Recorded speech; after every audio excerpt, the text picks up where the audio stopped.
The term light rail has nothing to do with the weight of the vehicle. Our vehicles are close to 40,000 pounds. Light rail actually refers to the fact that we have shared right-of-way in certain places with a car. We have the right-of-way, plain and simple. Basically, because we can't stop this big, heavy train fast. We're not rubber on asphalt, we're steel on steel. Not a lot of friction there. From my personal experience, the leading cause of an accident between a car and a light rail vehicle is people being unaware of where they are. They don't know that the train is there. They don't know the train is coming.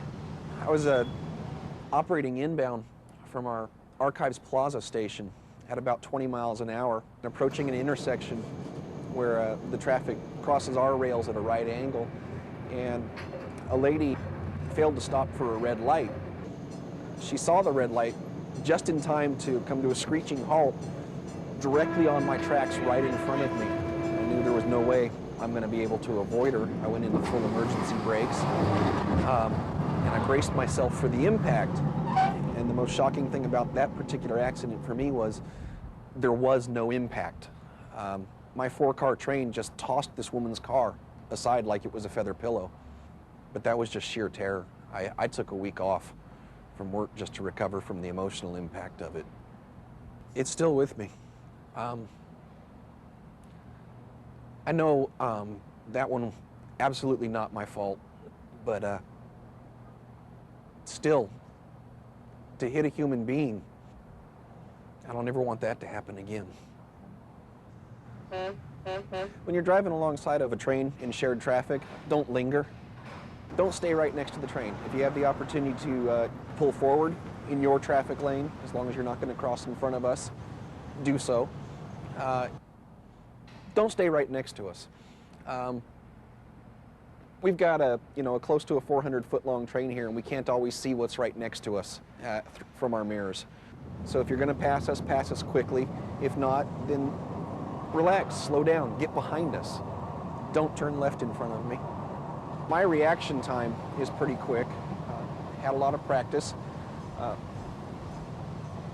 But the train is so heavy, it just takes a great distance to stop the train. From the moment I put the key in till I take the key out, my responsibility is driving that car, and I'm doing everything I can to drive that car as safely as I can. We never know all of the risk factors that are working against us, but we can know the good habits that we have working for us. So if we realize that we want to be able to protect ourselves, protect our family for the rest of our life as a driver, then we need some pretty good habits.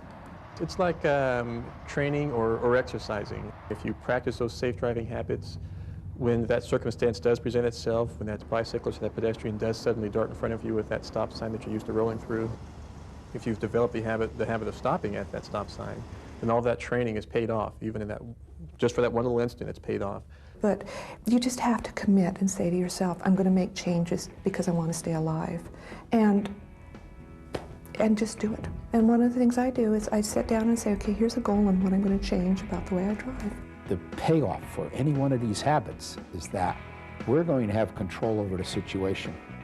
And in life, when we have control, we have less stress.